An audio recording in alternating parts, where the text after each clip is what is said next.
Good morning, everybody, and welcome to another episode of Rapid Fire. I really appreciate you tuning in, as always. So today we're going to talk about credit scores.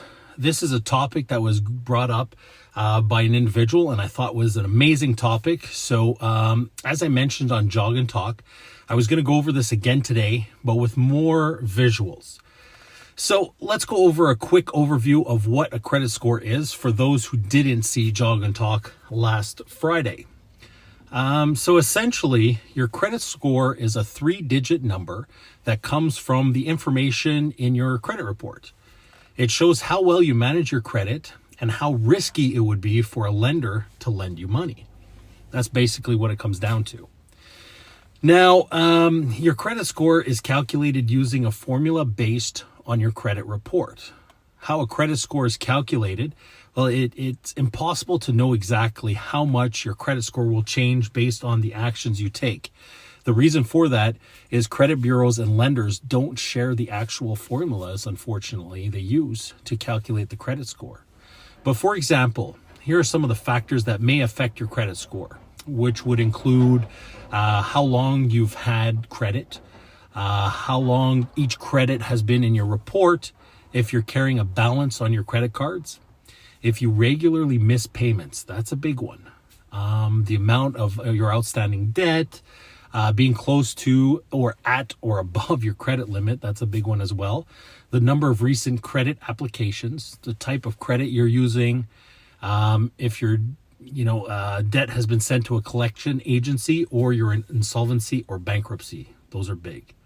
Now, lenders set their own guidelines on the minimum credit score you need for them to lend you money. So, if you were to have a good credit score, you'll probably be able to negotiate a much lower interest rate.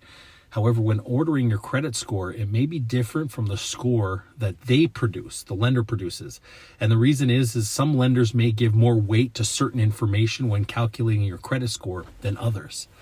So to give you a better idea of what your credit score means, let's check out this chart together. As you can see in the chart here, a FICO score, that's really a credit bureau, mainly in the States. But anyways, it's basically the same thing, even here with Equifax and TransUnion. Obviously, it can vary slightly depending on the credit bureau, but this gives you a pretty good understanding and overview of the score. So anywhere from 300 to about 580 is considered poor. So 581 to 669 is considered fair. 670 to 739 would be good. 740 to 799 is very good.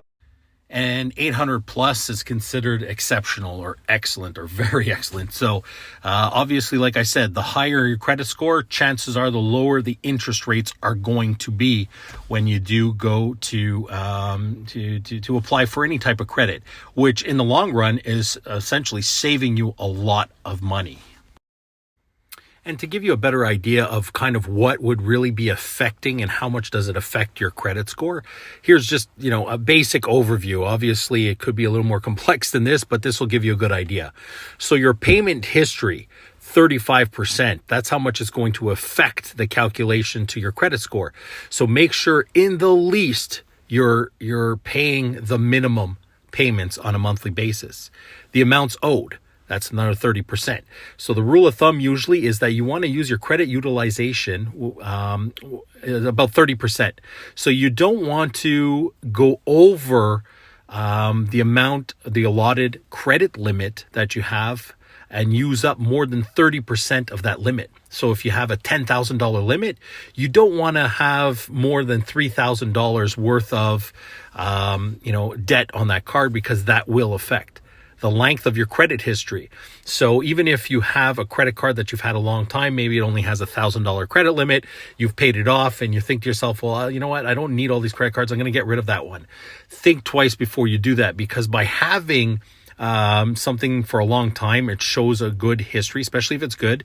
And even if it especially is paid off, that's really going to help with not just the length of the credit history, but the amounts owed, because that total credit utilization is going to be lower. New credit. So new credit's about 10%. Now, this could differ depending on what your credit score is. The lower your score, the more new credit applications will affect your credit. So keep that in mind.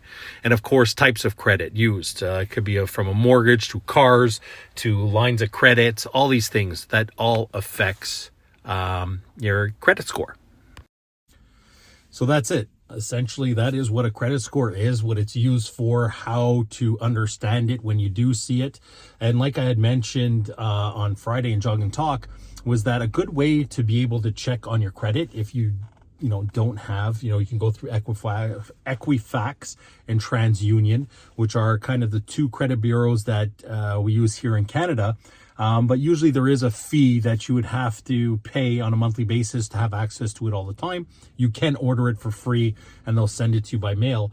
But another good way, and one that works super well, there are many of them, but one that works really well is Borrell. Borrell is either online or through an app. You can actually sign up for free and you can get pretty much the lowdown on what your credit score is. You can see what's affecting your credit. The different, lines of credits or all the credits that you do have in your credit report. So it's always good to follow up and make sure that everything looks normal to you and there's nothing that, isn't there that's not supposed to be there. So anyways, look them up. They're super, super good. And there are other ones that work really well. The why I'm mentioning Borrell is because I've used them in the past and it worked out really, really well. So thank you again. I do appreciate you taking the time, and I look forward to seeing you all on Jog and Talk on Friday. Enjoy the rest of your day, everybody. We'll talk soon. Bye for now.